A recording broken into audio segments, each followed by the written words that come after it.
Good morning. Good morning, everybody. It's a pleasure to see so many people here. Introducing the second track is always a risk that you might actually get stuck, either at the coffee or even go back to the other room. So the sole fact you're able to come here and make the decision against the general trend is a bias selection, the fact that you are innovative yourselves, because you did not stay in the previous room, be able to come to this room and experience something different.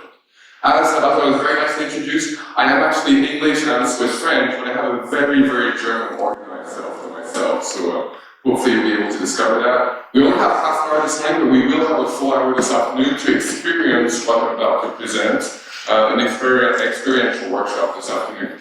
So let's move directly into some subject here. I actually have a hidden agenda here. I have a hidden agenda. All my life, I've built bridges. I worked 17 years in corporates. I built bridges between sales, engineering, marketing, support. And here I want to build another bridge between two different parties. And I want to know who those parties are in this room. So who is here with a financial background? Okay, good. Who is here with an NGO background? Good, perfect. Who's here with an entrepreneurial background? Ooh, good. Okay, perfect. So my goal is to get these different parties to be able to understand each other and talk to each other. Because we always come from a certain angle, from a certain area, from a certain background. We always see the same situation in a certain way given our past experience. And my goal during this half hour this morning, and especially this hour this afternoon, is to get these parties to be able to talk to each other, to be able to interact, and hopefully to be able to experience something like what money transfer from one party to another, what value transfer from one party to another would look like. So my life, I build bridges. In this particular case, I want to build bridges between investors and social and environmental impact. And that's my goal over this half hour.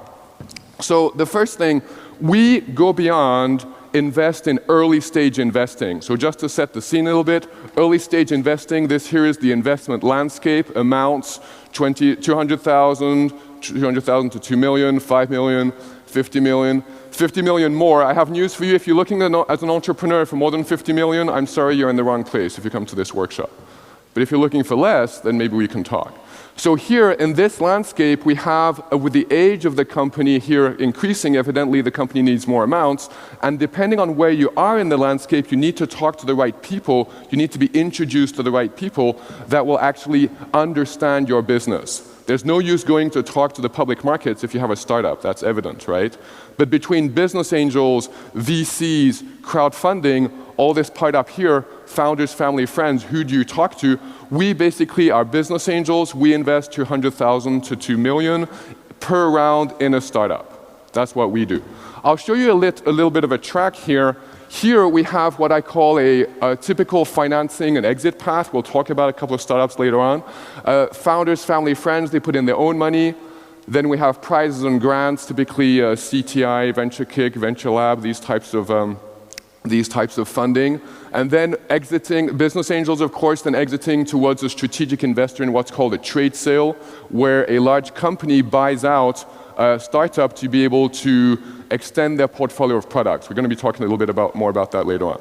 So just to set the scene, who we are, what we're talking about, and then we'll have a much more deeper look at the returns, if we are making money, and if so, how much.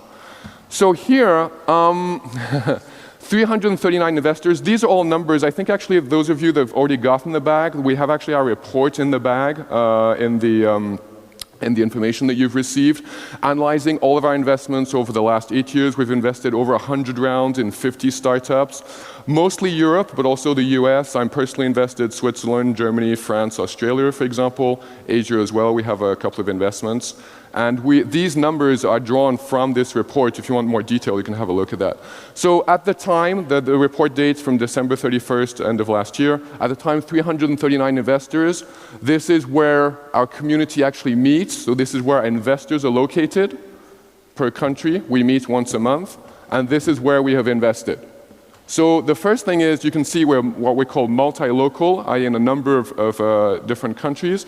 And beyond that, we tend to invest close to where the investors are, right? That's something you need to understand. Business angels, we tend to want to be involved in the company. Talking about local impact, I'm going to be talking much more about that. Local impact, understanding what's going on. I have a number of investors that are joining lately. They are fed up of the public market returns, one, that aren't great, two, the lack of understanding, the lack of knowledge that they can bring. It's a one-way street. They put in money and then they hope to get something back. They cross their fingers, right? In our case, we can really be involved. I've been on the board of a startup. We often have operational involvement in the startups that we invest in local companies close to us. We're going to be talking more about that. So just to set the scene a little bit, at the time 339, now we're way above 350, we're going pretty quickly. What more can we say here? I'm going to take 3 case studies. I'm going to look at 3 startups that we've invested in with different levels of impact. So we agree that everybody present at this conference has some type of sensitivity to impact investing, otherwise we wouldn't be here. There's a natural bias selection to come through curiosity, through experience. I'm going to show you 3 separate levels of impact, and I'm also an associate professor at Business School Lausanne. I teach at University of Lausanne, HEC. I just closed, actually beginning of this week, an exam with 110 students, so it was kind of an interesting experience. You'll probably recognize that little bit of teaching side in me. But one thing I teach them, my MBA students, when we decide together on the subject for their memoir, we say, you know, today you're in this position. This is what you're doing before you started your MBA. Often, over half of the MBA students, they actually change jobs at the end of their MBA, right? The MBA is like a stepping stone, like a bridge to actually go elsewhere. This is where they are today, and a lot of them are feeling uncomfortable. I felt very, very connected with your testimonial before, and I went through something very similar myself 8 years ago, having worked a number of years in large companies and wanting to make a bigger difference than what I could from within, and left and actually co-founded Go Beyond Investing, and there you'll see the impact we're about to make. So this is where they are, this is where they want to be in the future, and it's a pretty big jump, huh? If I want to go from here to there directly, it can be a little bit scary because I don't know where I land. Imagine this is a river, so I cannot cross this anymore. I have to step up here, I have to cross, so there's a river here. I'm on one bank, I want to go to the other side. I cannot jump, it's too far. So there's a couple of ways of doing this. Either I can run really quickly, try to jump, but I do not know where I land. It could be marshy, it could be rocky, it could be sandy, maybe I'm going to fall. I do not know. But that's where I want to go. But there's a way much easier to do that. I can take this one step at a time, even though the river seems pretty broad and pretty large. And this is what I want to show you. These 3 startups are all at different levels of impact. You'll understand why. There's different levels that they make in the impact. And if you want to do impact investing, you do not have to go immediately from where you are today towards a huge step that seems a little bit scary. The bank on the other side, you do not know where you will land. But there are steps you can take where you're already making an impact. We'll look pretty closely at what impact we're making, and we'll take them one step at a time. And that's why I want to have these 3 separate levels, so I can take these small stepping stones rather than having to jump over the whole river. So the first company I'm showing you, Sensima Technology. This is a high-tech hardware sensor company. I'm an engineer myself, so this was lots of fun studying this company. They basically make chipsets to understand the rotational angle and speed of devices. They can be used for small DC motors. It's very technical, I won't bore you with the details.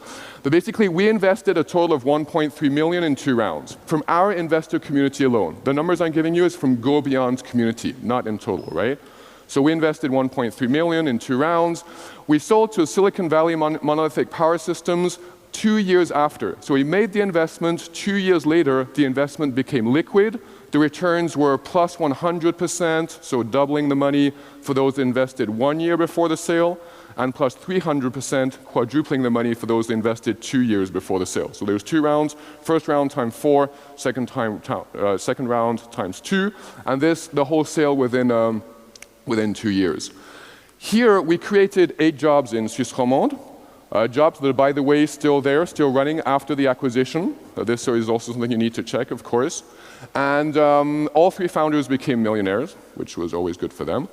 I understand there's a couple of entrepreneurs in the room. And the product can be used as a tool towards energy saving. But this is really level 1. The impact I'm about to show you, the product itself can be used as a tool, but it's really a tool. You can decide as a hammer, you can decide to build a house, or you can decide to kill your neighbor with the same hammer, right? So it's a tool. So in this particular case, impact level 1 is simply the tool. So here, there's definitely some local impact on the job market, definitely. There was definitely wealth creation, both, by the way, for the entrepreneurs and for the investors. All three companies I'm about to show you, I invested in personally, I know pretty well, so we can talk about those later. Okay, so this is level 1. So what I call non-core, right? It's just a tool. Then level 2, Faction Collective, they make actually skis, high-end skis. Maybe this afternoon I'll have a little bit more time to show you the video. These guys are geniuses at marketing. I mean, geniuses, right? We can talk a little bit more about that. And they make skis, outerwear. We invested a total of 1.1 million from our community alone in a certain number of rounds. They're industry leader in revenue growth. For any large, medium to large ski company, they are top. They have, on average, 60% CAGR over the last 10 years. 60% CAGR over the last 10 years, to give you an idea. And they created more than 10 jobs in Suisse romande. They're 25 people altogether. And you're going to tell me, okay, well, these are skis. What's the impact, right? So outside of the job creation. So here, this is already level 2, what I call bolt-on. So the company on which you add certain impact side to it. And here, the impact, the first is they are definitely environmental and social impact beyond core business. So they pay a lot of attention to the way they produce their skis. They host events about the climate change, exactly, to give awareness to this. And the social side, actually, they have partnered up with an NGO, Gear for Guides, that actually recycles second-hand skis into developing countries to create from nothing, literally from nothing, a tourist industry in developing countries. So this is a very, very strong way for locals to be able to have a sustainable, I insist on this, a sustainable way of creating their own income and becoming financially independent. The wintertime in developing countries, farming evidently is very difficult, especially in Kyrgyzstan. And here, this person here is actually his testimony. That's why we're starting to develop winter tourism. So this is the core assets. You can argue that they're, again, a tool which could be used to give awareness to climate change, but here we bolt on something, some type of sensitivity. So level 1 is just a tool, level 2 we add something, and now we're going to go to level 3. Level 3, this is Barefoot Power, a Faction Collective I also invested. Barefoot Power, this is a company making solar lighting and power chargers for developing countries. They have an entrepreneurial model to distribute, sell, and install in the country. So basically, they produce, but in the developing countries themselves, they empower the locals, and mostly locals, to be able to sell, distribute, install, maintain, and evidently the users themselves become much more independent. Today, certain people need to walk to the village next door and pay something just to charge their phone. Right? So the user himself can become evidently more independent. Even the user can become an entrepreneur by actually charging his neighbors to use his own system, a slightly larger system, to be able to actually become more financially independent. These lights, I'll give you a couple of examples here.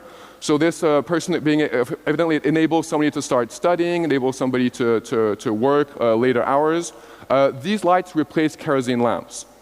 With the relative increase of wealth in certain developing countries, the roofs of the houses go from thatched, from hay, towards corrugated iron. These become very airtight. It's a big problem. These houses have barely no windows. Children, infants in the room are breathing kerosene fumes. This is extremely bad for their health. I actually suffered a lot of asthma as a kid. I spent weeks under an oxygen tent. I know exactly what it is. And this is something that can change their lives, literally change their lives. So here, this is an entrepreneurial model, again, to empower the locals, both as the users and the distributors. A model beyond private-public partnership. You'll understand why very quickly. I invested in 2012. Products have changed the lives of 5 million people. Guys, this is 5 million people. This is entrepreneurship. This is really making a difference. I love WWF, I love Greenpeace, I do donations as well, but there's no way with this amount of money that I could touch as many people. And this is way beyond private-public partnerships. Created, definitely, I said hundreds, it's probably actually thousands of jobs in the local markets of these distributors, sellers, people maintaining, repairing these systems, to give you an idea. Okay, so takeaway number one, you'll understand my structured side, I have a certain number of takeaways. The first point is, startup investing impacts at different levels. I just show you three, I just show you three, the non-core, the bolt-on, and the core.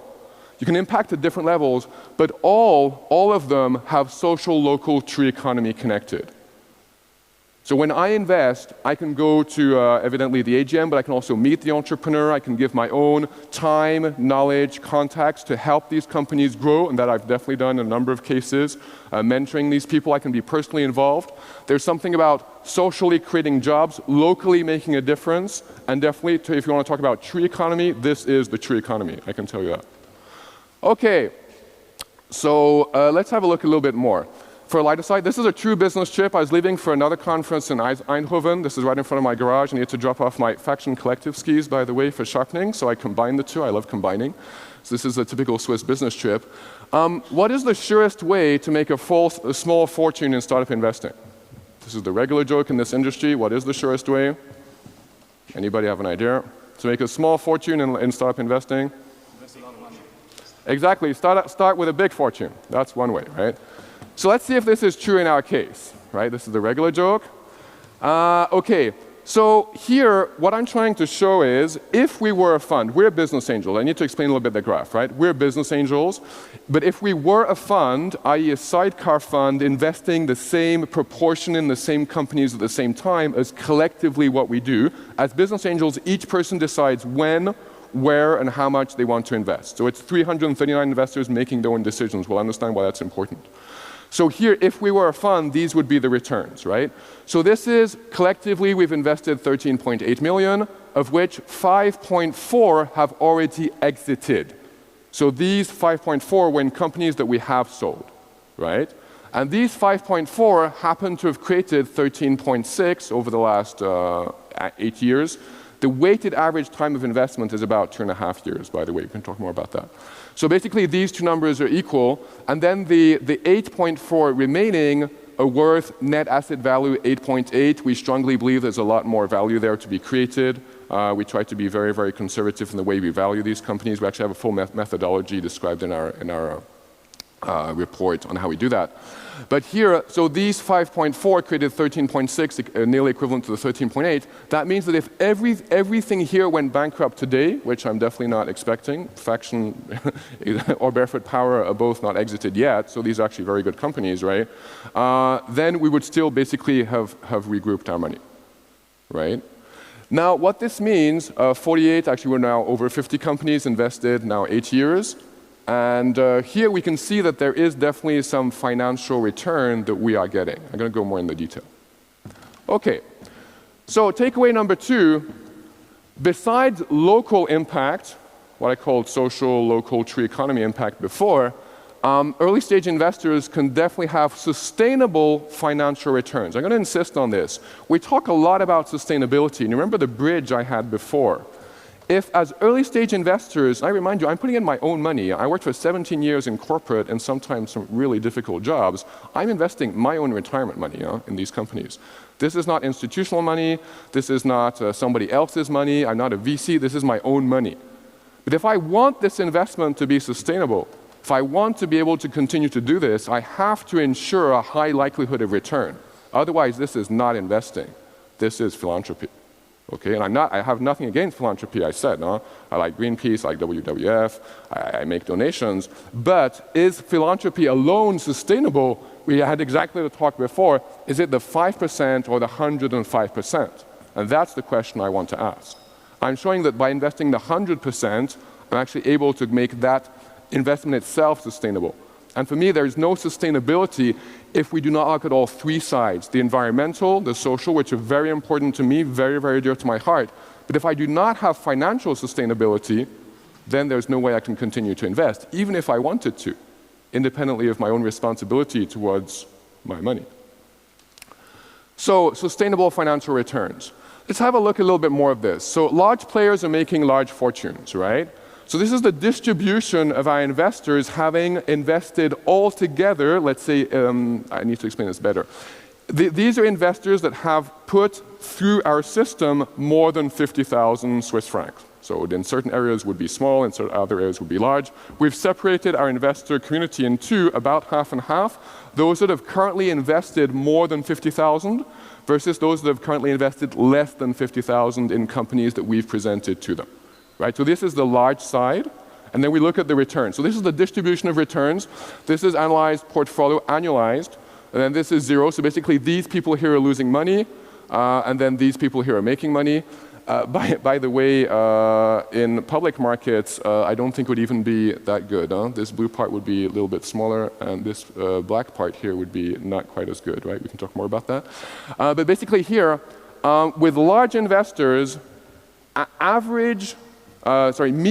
median return 16% per annum since inception 8 years ago, right? 16% per annum. These are returns before fees. We can talk why afterwards, but so 16% per annum, median returns for investors, what we call large, with 50K invested altogether through our services. Okay, so large investors are making good money. I don't want to ask in this room who had a better than 16% per annum return over the last 8 years. My numbers are way above this. We talk pretty openly about the returns in our community.